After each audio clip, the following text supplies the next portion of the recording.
കാലഘട്ടത്തിൽ heart attack മൂലം ജീവൻ പൊലിഞ്ഞത്. എന്നാൽ ഇന്ന് ഞെട്ടിക്കുന്ന വിവരങ്ങളാണ് പുറത്തുവരുന്നത്.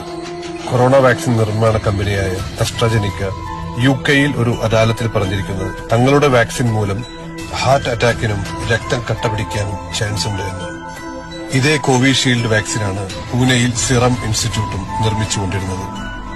സിറം ഇൻസ്റ്റിറ്റ്യൂട്ടിന്റെ സ്ഥാപകനും മുതലാളിയുമായ പൂനെവാല BJPക്ക് ഇലക്ട്രൽ ബോണ്ട് വഴി നൽകിയത് 460 കോടിയാണ്. പകരം മോഡി അദ്ദേഹത്തിന് നൽകിയതോ വാക്സിൻ വിപണന രംഗത്തെ കുത്തകയായി ഇന്ത്യയിൽ അവരെ നിലനിർത്തി. രാജ്യത്തെ ജനങ്ങൾക്ക് എന്താണ് കിട്ടിയത്?